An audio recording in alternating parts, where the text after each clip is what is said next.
Welcome to another in our series of Kehillat Israel podcasts. This is a recording of Rabbi Amy Bernstein's weekly Friday morning Torah study.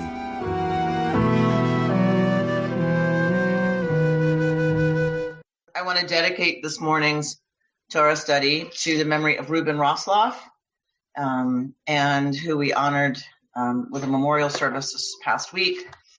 And it's just so weird not to have him here. And he's been an incredible part of this community for a really, really long time. All right, so we're starting chapter 34 of the book of Genesis. And we start, so usually this story is called the rape of Dinah. This is Jacob's daughter. We only know of one daughter that he has out of his 4 wives and 12 sons. We hear there's a daughter, Dinah. This, like I said, this text is generally referred to as the rape of Dinah. I want us to challenge that word.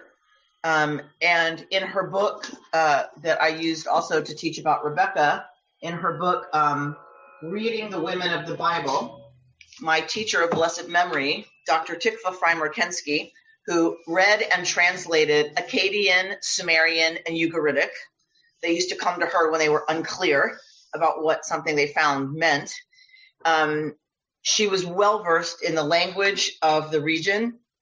She was incredibly well-versed in the parent languages of Hebrew, so Proto-Hebrew. And so I will lift up for you what she does about the language to challenge. We do not know if this is rape or not. One thing we do know is that it does not matter to the storyteller, because Dinah is a young woman who is unmarried, and we have talked about this before, even recently. A young unmarried female, her sexuality belongs to her father, and then later, of course, it will be transferred to her husband. A young woman and a married woman have no control over their sexuality, none.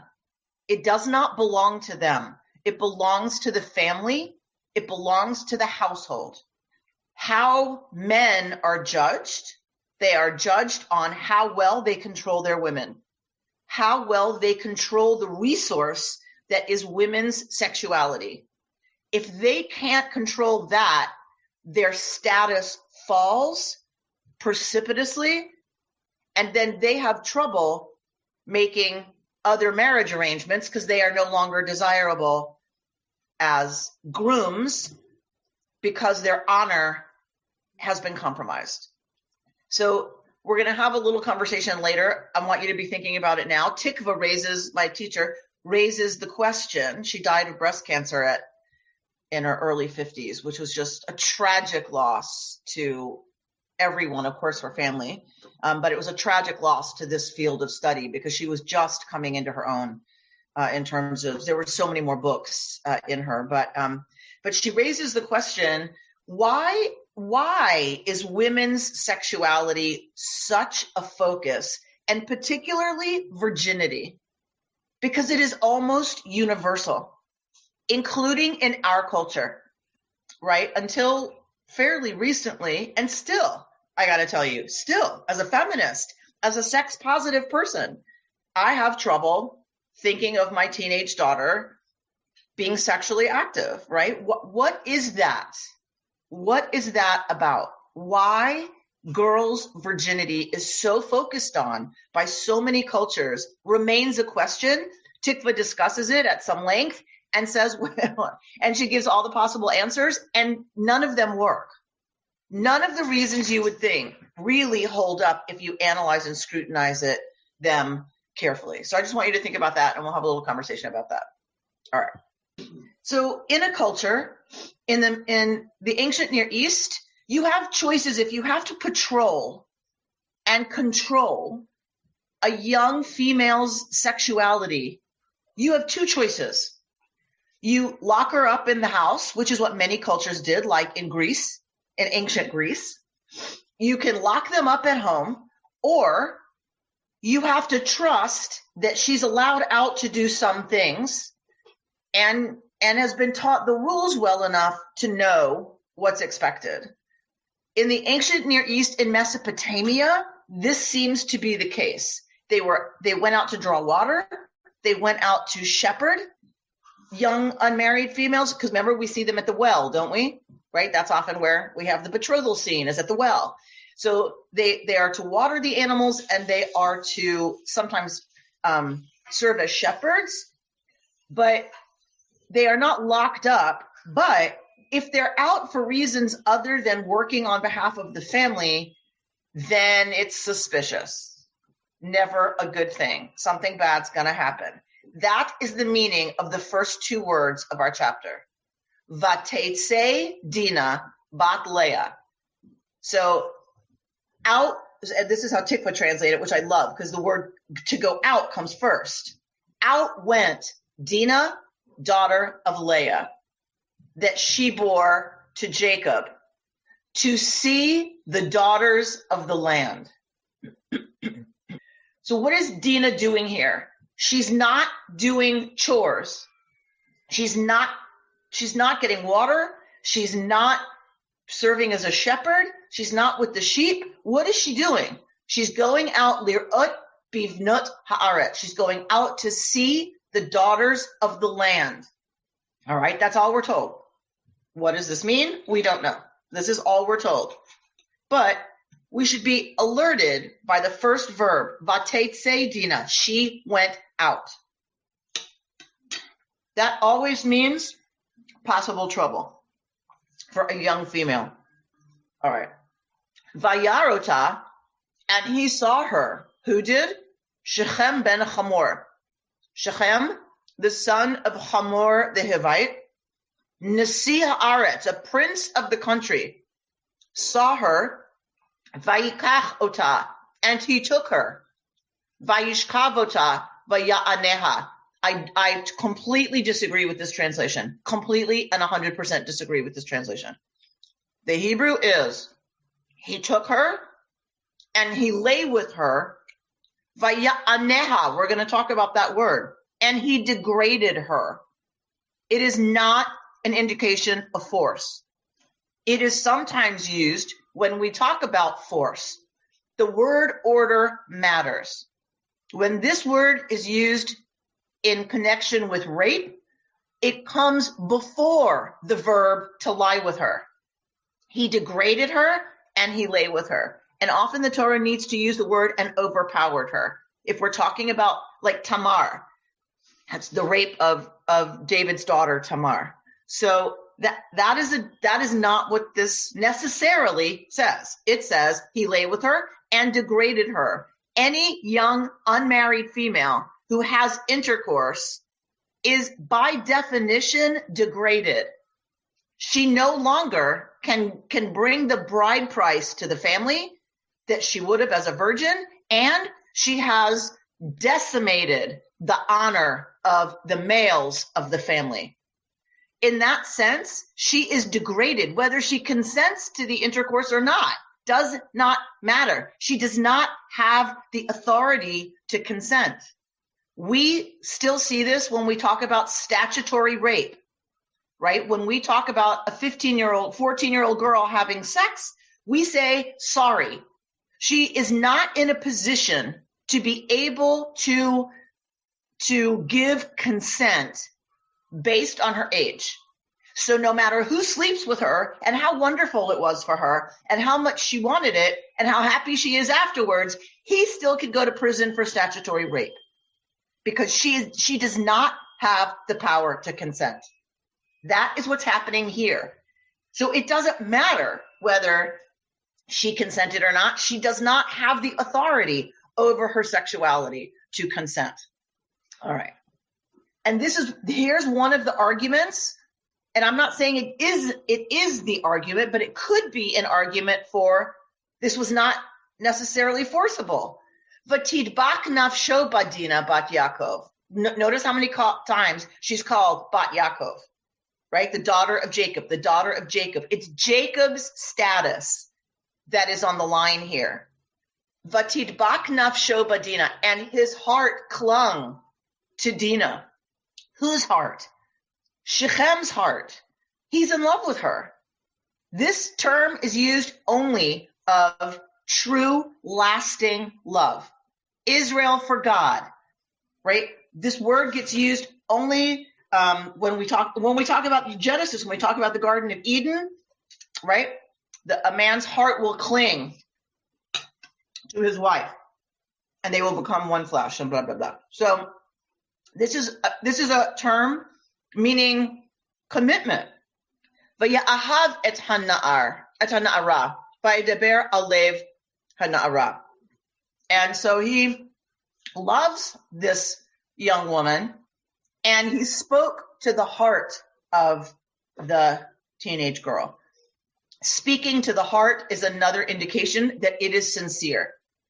This is not used when you're trying to swindle somebody, right? Or sell them a bag of goods, right? What's it called? Something of goods. So this is used about genuine talking to her heart. Vayomer Shechem el Chamor Aviv. And so Shechem says to his father, the king, Aviv Lemor, Kach li et hayalda hazot leisha. Get me this girl as a wife. We might go, wait a minute, nobody's asked her what she thinks. We don't have her answer. Does not matter. It doesn't matter. What matters to the author of the story is that Shechem offers to fix the problem with the honor. He has defiled Jacob's daughter, but here he's going to make it right? He's going to marry her. But this vav, I would say, is disjunctive, not conjunctive. So I would translate it as but, not and. But Yaakov shama kitime et dina vito. But Jacob heard that his daughter Dinah had been defiled. Uvanav hayu and miknehu basadeh, but his sons were away in the field. Yaakov ve'cherosh Yaakov ad boam. And so Yaakov didn't say anything until they came home. Yaakov could have acted. He didn't. He waits for the brothers to come home. So it's bad enough she's been defiled, but Shechem was going to fix that. He was going to marry her. But to marry her, he has to have his father make the arrangements, because the Israelites are a foreign group living, right, hanging out in Canaan, and he's got to have his father make the arrangements. Sorry, they're not in Canaan. Yaakov has fled to Haran. So he's got to make the arrangements. But before the arrangements can be made, Yaakov hears what's happened to Dinah. What does that mean? That means word is out. Word is out on the street. Now, it's not just what has happened to Dinah and the family. Now, it's out there in the world. Now, it's a scandal. Now, Jacob's reputation is ruined. And there are still 12 marriages to arrange for 12 brothers. And their status has now crumbled. Vayetze Chamor. We're going to get the same language about Chamor that we got about Dinah. Vatetse, she went out. Out went Chamor. Abi Shechem el Yaakov l'daber ito. The father of Shechem, he goes to Yaakov to speak with him. But the sons of Yaakov came from the field, and when they heard the news, they were upset. They were upset. And they were very, very angry, because he had committed an outrage in Israel, lishkav et bat Yaakov, to lie with Jacob's daughter, v'chein lo ya'aseh. And this kind of thing one does not do. This is a cautionary tale. One doesn't do this. Again, this does not suggest rape. It suggests this is something one doesn't do. I think the language around rape might be a little stronger, right? You don't lie with a daughter of Israel, period, right before she's your wife. It's not done. You don't do that. Vaydeber Chamor itam. And so Chamor spoke with them, saying, my son Shechem is really super attached. He's quite taken with your daughter. Tenuna ota lo leisha. Give her please to him as isha, as a wife. So she would be granted full status as a wife. This is important.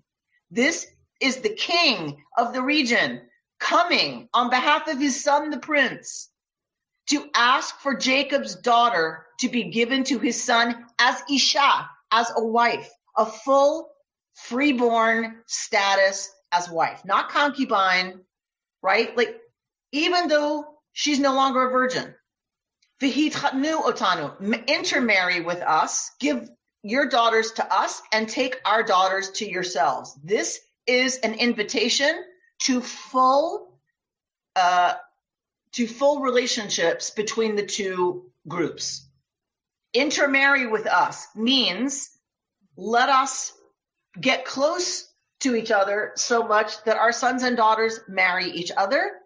This is full regulation of relationship, which means trading. It means, right, protection. It means like Jacob and his group would be given full status as relations to this group, this local group. You will dwell among us, and the land will be open before you. Settle, move about, and acquire holdings in it. This is critical. Remember, Abraham had to pay an arm and a leg for a cave, for the cave of Machpelah, in which to bury Sarah. Because people who are not of the land do not have the right to buy property. And they can be extorted if they really, really need to buy property. They are saying to Jacob and his sons, we will give you full status, just as much as locals, to buy land. Jacob is wealthy. So it's not that he doesn't have the money to buy land, it's that he's not able to as an outsider. He's being given the offer, him and his sons, of full normalizing of relationships with this king and the prince. And their daughter would marry into the royal family. Then Shechem said to her father and brothers, do me this favor and I will pay whatever you tell me. That should have been enough. Marrying the prince, full status as wife, full normalizing of relations, that should have been enough. But our impulsive young guy here says, and I'll pay you whatever bride price you set. She's no longer a virgin, and he's willing to pay whatever bride price the family charges. Once she's no longer a virgin, she's not worthy of a bride price that's high. And their status has fallen. They are no longer a family that people are going to want to marry into, so they can't charge a high bride price. But this guy is so smitten with Dinah, and he says, I'll pay you whatever you ask. Ask me a bride price ever so high. Me'od, like a lot, as well as gifts, and I will pay what you tell me. Only give me the young woman as a wife. And Jacob's sons answered Shechem and his father Hamor, speaking with guile, because he had defiled their sister Dinah, and said to them, we cannot do this thing to give our sister to a man who is uncircumcised, for that is a disgrace among us. Only on this condition will we agree with you, that you will become like us, in that every male among you is circumcised. Then we will give you our daughters and take your daughters to ourselves, and we will dwell among you and become as one kindred. So the brothers say yes. All right, we will intermingle with you. We will become kin. Am echad is the Hebrew. We will become one people. But they're lying. They do not intend to honor this. So that's another thing. That's interesting. Why? Why pretend? Well, we're going to see why. But if you listen to us and become circumcised, we will take our daughter and go. Take her from where? Is one of the questions. Their words pleased Hamor and Hamor's son Shechem. And the youth lost no time in doing the thing, for he wanted Jacob's daughter. Now he was the most respected in his father's house. All right. So Nichbad, he was the most honored son of his father. He is the chief prince. He is the heir apparent. And he immediately rushed to be circumcised because he was so smitten with Dinah. That's what Tikva keeps pointing out. He doesn't think. He just leaps before he looks. He slept with Dinah because he wanted her. Then, even after offering to become one people, he's going to offer whatever bride price you want. Set it as high as you want. Then when this is the offer that they have to be circumcised, he runs out to be circumcised. So, a little impetuous. Went to the public place of their town and spoke to their fellow townsmen, saying, "These people are our friends. Let them settle in the land and move about in it. For the land is large enough for them. We will take their daughters to ourselves as wives and give our daughters to them. But only on this condition will the men agree with us to dwell among us and be as one kindred. Our males become circumcised as they are circumcised." All right. 2 questions. Why? He's the king. Why does he have to do this? Why does he have to go to his people and say, okay, folks, here's the deal. Well, if he doesn't do that, what does he got to do? He has to order them to be circumcised. So maybe he thinks that's not going to go over very well. And then they're not going to want to marry, right, the women of Israel. But it seems that he's a really gracious ruler. It seems that he really cares about his people. He's not going to order them to do this. He's going to go with his son, and he's going to convince the people to do this. So he's told them the deal, but now he's got to convince them. You can imagine they're not terribly excited about this idea. Their cattle and substance and all their beasts will be ours if we only agree to their terms so that they will settle among us. So this is going to be really profitable for y'all. This group has lots of stuff, and they're going to bring that stuff here and stay here and become Am Echad with us, become one people with us. That's good for us. Business is going to improve. All who went out of the gate of his town heeded Hamor and his son Shechem, and all males, all those who went out of the gate of his town, were circumcised. On the 3rd day, when they were in pain, meaning the most pain, right? Shimon and Levi, 2 of Jacob's sons, brothers of Dinah, took each his sword, came upon the city unmolested, and slew all the males. So now we have, why would they set this up? Circumcise yourselves and then we'll intermarry with you? Because they wanted all of the fighting age males crippled by circumcision. And because they had made a promise to intermarry with these people, they didn't have guards set up. They weren't protected. They didn't have anybody at the front door while they were recuperating because they had no reason to be afraid. They put Hamor and his son Shechem to the sword, took Dinah out of Shechem's house, and went away. So one question is, why is Dinah in Shechem's house? So either she's being held captive, or she's there because she wants to marry Shechem. And she knows that they're approaching her family to make an arranged marriage, possibly. And if he's the prince, we would imagine she might have it really good in their house, preparing for a royal wedding, right? Think Princess Diana. They're shopping for a dress. They're getting her hair and nails done, right? Very possibly she's there because she wants to be there, or is afraid to go home. Now that word is out that she has been defiled, that is the worst thing a young woman can do in the ancient Near East. The worst thing she can do is soil her family's honor. Okay, I have a question. So this seems to Y'all me... are hilarious. Okay. Yes. Okay, so this seems to me, it starts out, it's sort of really don't fuck with the Jews, okay, in my mind. Yes. Because it starts out that this girl, whether or not she consented or not, she had some sex.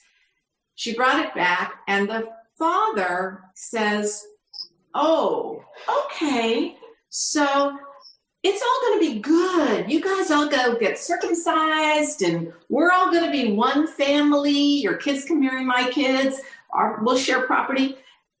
Because he was secretly conniving that, so on the third day, when it's really painful, we're going to come in and attack. I mean, this is just, to me, the brilliance of the Jews. Lovely. So Jody's proud. That young man plotted it. Not really, but can I say, like in the movie Munich or whatever, when they go and they assassinate all the people who have done us wrong. It isn't so much that I'm proud, but it starts the thinking of, wait, they can really make this work for them and make a plan. So this is something that Tikva Freimer-Kensky lifts up. As she says, they really are in terrible, terrible shape. Dinah has brought ruin on the family. They are no longer, now these 12 males are not suitable because their sister has been defiled, which means they can't control their women. They can't patrol and control their own interior household. What are they going to do? So this goes to Jody's argument. What are they supposed to do?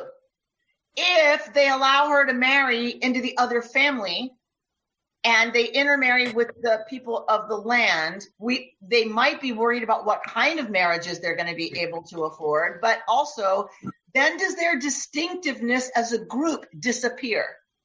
As Tikva says, could they be loved to death? So being loved and merging with the locals, on the one hand, is the greatest thing the Jews have ever asked for. What have we always wanted, right? Just to be like everybody else and to be accepted. And if that happens, then look at what's happening in America, right? What are we so concerned about? Assimilation. Intermarry. Everyone wants to marry a Jew now. Like, nobody has a problem with that. It's a status thing. They're super smart. They're hardworking. They're usually pretty successful. So they know how to shop. So everyone's fine having a Jewish spouse. It's actually a prestigious thing. So they could love us to death, right? Is the danger of that. You intermarry with the locals who are so ready to accept you and happy to have you as one of them that you lose your distinctiveness and therefore you disappear. So if that's the case, what are they going to do? If they say no to this marriage, they're done. And their boundaries have been violated through the body of Dinah. And their honor has been violated through the body of Dinah. Therefore, they decide they're going to kick ass and take names and then let somebody mess with them. So to Jody's point, they are smart, they are conniving, they, like the rest of the women we see in the Bible, are using the power that they have, which is the power of their ideas and brain, in order to trick the people in the region into not only losing all of their stuff to the clan of Jacob, but Jacob hits the nail on the head when he says, now what? We're so few in number. If they all decide to turn on us, we are toast, right? So Jacob knows the word's getting out. Jacob knows that in a way their plan worked, right? Like, the word got out about what happened. And to the end of his life, Jacob is angry with them for this. At the end of his life, when he's giving them all a blessing, he's like, Simeon and Levi, you guys are hotheads and brought trouble on this family. So Jacob is not happy about this. We don't know what the brothers think or feel, but we know what happens after this is they head back to Canaan, right? It seems nobody's going to mess with them but they also don't seem to be able to stick around, right? Jacob heads back to make peace with Esau. Now when you realize where Jacob is, you see how vulnerable the family is. He's estranged from Esau, right? He's estranged from his brother Esau, but he's also not getting along with his wife's family either. And now he has no protection. He has no connections locally. He's not from there. He's from Canaan. So he's in big trouble. So maybe the brothers know what kind of trouble they're in and decide we're going to take preemptive action because they disrespected us. And that only gets you one thing around here, and that's killed or really low status, which leaves you really vulnerable. And I don't know about y'all, but I've watched The Sopranos. I watched Power. Like, I know what you do. You disrespect the boss. What happens? Well, the boss's team goes and takes out right the disrespecting parties and all of their relatives. Judith Ubick has her hand up. Speak. First of all, makes me wonder if Dina might have had a plan underneath all this herself. And secondly, you talk about the Sopranos. What about the Trumps? Right. Mess with me, disrespect me, and you're gone. But Dina may have been the smartest of them all. How so? Well, she knew the rules, clearly. And if she went out and had this problem with a man, she knew what would follow. And it did. And her family profited from it. So although she was defiled, she didn't lose. Her family didn't lose. Well, it seems that her solution wasn't going to work. That's true. Like in her mind, maybe that was a possible solution. But Tikva said they had to raid, maybe on some level. They had to. They had no option because the Shechemites had to be taught you don't mess with Israel. With us. With us. You do not do that. And if they only killed Shechem and Hamor, or just Shechem, the townspeople would have had to retaliate. They would have had to defend their honor, right? And so they couldn't just kill Shechem. She says that's one argument, is that if they're gonna avenge their sisters, the crossing of their boundaries, right. Has to be the whole community. It has to be the whole community, because otherwise people are coming after them. Mm-hmm. And the only way to really fix this was war. And if we think of Helen of Troy, this is not uncommon a theme in the ancient world, right? That a young woman's sexuality is violated in some way, and then it has to be avenged. And often that means war. That was fairly common I'm connecting this also with settlements in Israel today. So surely that's part of it. Land, the right to the land, the right to use the land as pasture, as fields, for agriculture, the right to use the land. Who decides who has that right? The victor. Exactly. So in this case, that would have been Hamor, and he's offering for them to build settlements. How might the local people have felt about that? Did he ask his people, how are you with them building a hotel, right?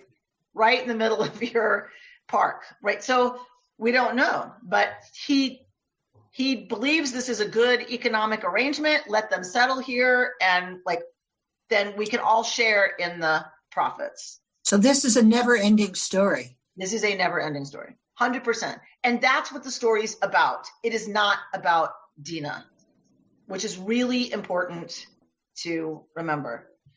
After it's done, is Dinah back to being defiled and the men dishonored? What happened to her, asks David. We don't know. We never hear about Dinah again, ever. This is a cautionary tale. Dinah disappears. She might as well not exist. Might be one answer. That's why she disappears, because she stops being a person. She stops being a factor because she's nothing now. We don't know. We are not told. But it is definitely, most assuredly, it is a cautionary tale. Yes. Told, right? About what one does and what one doesn't do. And what young women don't do is say. You don't just go out to check out what the local girls are doing, because that is going to bring disaster. That's going to bring ruin for everybody. So Bob Ettinger says, very similar to Islamic culture's honor killing. Exactly. It's exactly the same thing. Mm-hmm. Killing women who bring dishonor on the family is one of the only ways to rectify that dishonor. Emelinda? Thank you. I wanted to recommend a couple of books on the historical context of this time period, because I think it's really fascinating. And I enthusiastically subscribe to a theory that I think a lot of historians hold, that the subjugation of women and the attempt to control reproduction and therefore lineage is linked to the development of agriculture and the rise of written language. The necessity of logging who has accumulated property. In hunter-gatherer societies, you never accumulated enough property for it to really matter whose kid was whose. But as agriculture rose and big cities begin to be established, and written language is being developed that allows you to log property and inheritance, the controlling and ensuring of whose uterus is producing whose heir becomes a lot more critical to log. Yeah. And a couple of really good books on that are Sex at Dawn and The Goddess versus the Alphabet, if anyone is interested in further reading. Also, I loved The Chalice and the Blade, right? Talking about patriarchy being hierarchy, and that in a matriarchal society, it was more egalitarian. But that same idea that when it was a matriarchy, women didn't need to control everybody. But patriarchy becomes about hierarchy, and like you said, it becomes about control. And then you got a series of issues, mostly that who the child is of the woman, whereas you can't be positive who the father of the child is. But Tikva says, to your point, Emelinda, Tikva says bridal virginity is not necessary for that. Spousal loyalty would be, but virginity on marriage is not a part of that, necessarily a part of that equation, right? Which I find fascinating. I'd never thought about it before, but when I said we're going to talk a little bit about virginity, that's one of the things she raises. And she's very familiar with exactly what you're talking about. She was one of the smartest people I've ever met. And she says you don't need bridal virginity. And frankly, if you're concerned about heirs, wouldn't you want a bride who has had a living child? That proves her ability to conceive and to deliver. And once her hips have spread like that to deliver, she's more likely to survive the next one, right, than the first one that could easily kill women. So I never thought about it before, because I always have subscribed to exactly what you're talking about. It was just a big old duh. I totally understood how it originated, what happened. But bridal virginity is not necessary for any of what we just talked about, which I find fascinating. Barry? I believe that biblical law specifically addresses this type of scenario, but among Israelites. Yes. That you don't have to kill anybody. You just pay 50 shekels to the father of the young lady. Or you marry her with her consent and her father. Or you stone her. If she's married already. Something. And also Islamic law specifically fixes this with financial compensation. So honor killings are much older than Islam, and have their roots in the Mesopotamic, Middle Eastern culture way before Islam. Yes, for sure. For sure. Absolutely. David? I was thinking about Jody's comments. And on the one hand, I can see an element of pride saying, don't screw with the Jews. We're the meanest sons of bitch in the valley. But on the other hand, I can also see a story for the roots of anti-Semitism by saying the Jews are just conniving. They set this up. They lied to us. They made a promise that if you get circumcised, all will be good. And they just lied. So I'm never going to trust a Jew ever again. I don't know, two sides of the same coin, maybe. I just don't know. Yeah, right. So that's Jacob's concern. Jacob's concern is we are no longer men of honor, right? We no longer can be trusted to keep our word. The word's out that if we make a promise, it doesn't mean anything. And it could be one of the things that drives him to risk going back to Esau's territory, even though Esau may still want to kill him. It may be one of the factors that drives him to make that decision, right? Is we got to get out of here. Who are we going to do business with now? Right? Like you frighten the competition off from ever dealing with us, A, B, for ever trusting us to be people of our word. Yeah, maybe nobody will mess with us, but are they going to want to marry us? Mehmet? Is this story one of the first signs of Jewish matrilineal descent? Because clearly this story tells other cultures don't take our daughters without our consent. No, because it stays very firmly patriarchal. And the belonging to Israel goes through the man. So whether someone is Israelite or not depends on the father. But when did Jewish matriarchal laws start taking effect? So I want to be careful that we don't say matriarchal. It hasn't been matriarchal ever. Okay. So it is matrilineal, right? So matrilineal, sorry. Identity is conferred on a baby based on the mother when Jewish women were being raped. So you couldn't be sure who the father was. And in that case, her child became a mamzer, was considered a bastard. And people were not allowed to marry mamzerim. Only a mamzer could marry another mamzer. So her child would not have the status to marry a Jew. So, unless they were a mamzer, another bastard. So, as an act of kindness, essentially, the rabbis made it so that Judaism was conferred by the mother, because you always knew who that was. And it took off the table, if she was a victim of attack, it took off the table the possibility that she would then further be punished by her children not being able to marry within the community. That's one theory, anyway, of why it shifted. Okay, so Bert said Linda unmuted. Did Linda want to talk? Me? I just wanted to get the name of the second book that Emma Linda mentioned. It's The Goddess versus the Alphabet. Thank you.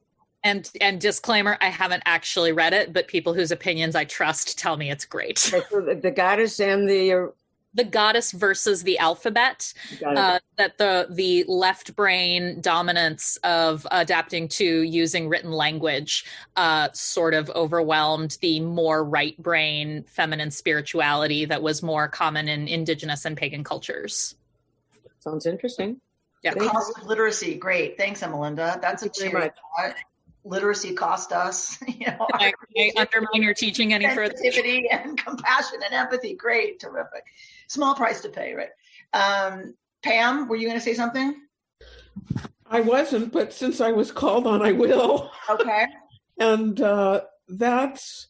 we haven't talked about the unfairness to the innocent people that were killed. They're being blamed and killed for something they did not do. And the women and children who were taken captive, right? The women and children lost their status, at whatever their status had been. They become essentially slaves. They become all their stuff was stolen. I mean, there's like two wrongs don't make a right, and that just seems really wrong. And yeah, that's it. So I find, Judy always says to me, I don't understand how you can watch that stuff. The Sopranos, Power, I don't understand. All of the characters are horrible and they all behave terribly. Who do you root for? Like, right? But really? Secretly? Don't tell anybody? Really? You do kind of root sometimes for this one, sometimes for that one. And you hope they're going to take revenge and you hope they're going to kick butt. And it's just this terrible, horrible, awful instinct, right? It's, you messed with us, watch this, right? And it's horrible. Like, I'm not saying I'm proud of that, but, right. So I don't know what I'm saying. I guess I'm saying, right. Like, that's terrible. How can you root for anybody in this story? It's horrible. And it's kind of like, mess with our sister. Oh boy. Like, you have no idea how bad this is going to get. Right. And I think it's a primal, awful part of who we are. Barbara? Yeah, I think this shows the Jewish tradition from ancient times of not wanting to let anybody into our little circle. It's like there's a fine line between saying nobody else can come in so we won't disappear and letting other people come in, and then the assimilation. And yet I keep thinking about other religions like the Catholics and the Mormons. They always wanted people to come in, and it hasn't hurt them. They have not disappeared. So maybe we were wrong right from the beginning. All right. So a couple of things. So yes, to what you said, that is exactly the point of this story, I think, is what does a small group do that wants both to fit in and have some rights and privileges and contact and relationships with the locals, but wants to stay distinctive? What do you do? And then what happens when that boundary is violated? What's the response, right? And I'll read you what Tikva says, but because I think you've stated it exactly right, Barbara. But the other side of that so yes, how do we both let people in and yet remain distinctive and not assimilate? But the difference between what you said about other religions and us is that we are not a religion. That is a very important distinction. We are not Christian. We are not Muslim. We are not universalists. We are not imperialists. We are not an imperial religion. We do not believe Judaism is for everybody. We do not believe Judaism is the right answer. It is one answer. It is the answer of the Jewish people to the question, how do you relate to the divine? And what are the obligations that are associated with that? That is not universal.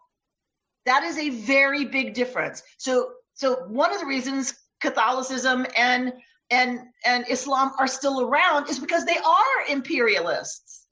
They do want everybody to join them. They do think they have the answer for everybody. So then you're not losing anything by bringing everybody in. But unless people are ready to be Jewish and part of the Jewish people, you can't bring them in to just do Jewish in terms of religion and not do Jewish in terms of what they eat and their calendar and we're not just a religion. We are a people that has a religious expression called Judaism. That is a very different thing. And that is what this is dealing with, that reality.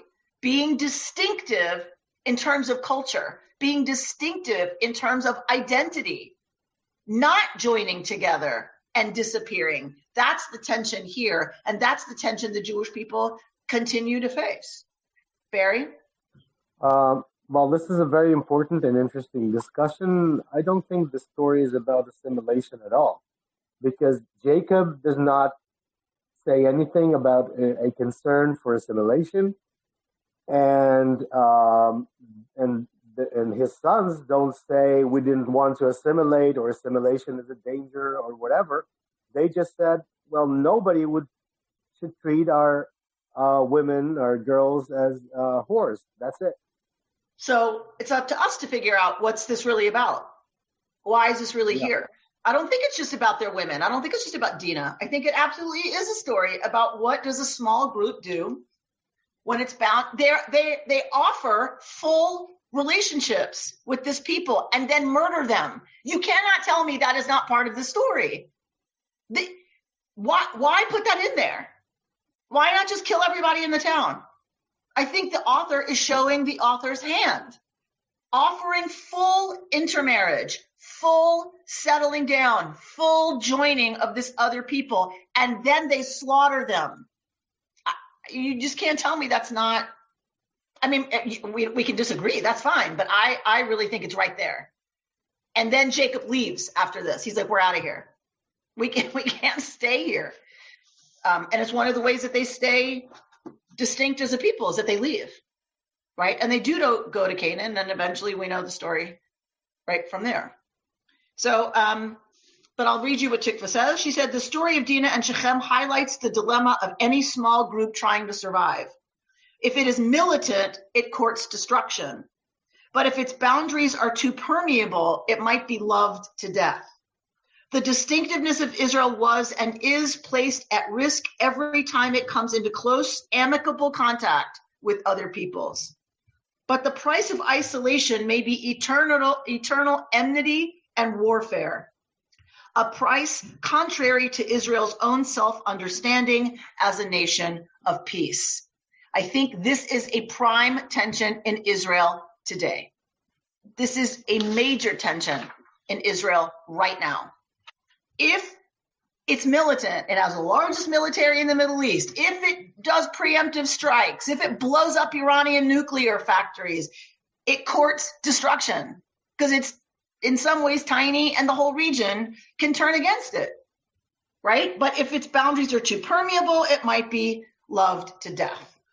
It's a very interesting question. She says the questions of boundary protection and boundary definition preoccupy Israel throughout its existence. Like the family of Jacob, Israel dwells apart. This national dilemma plays itself out on a national scene when kingdoms confront one another in war and peace. But it is also ever present on a personal level whenever a girl goes out to visit the daughters of the land. You've been listening to Rabbi Amy Bernstein's Friday morning Torah study from Kehillat Israel in Pacific Palisades, California. For more information, go to our website, www.ourki.org.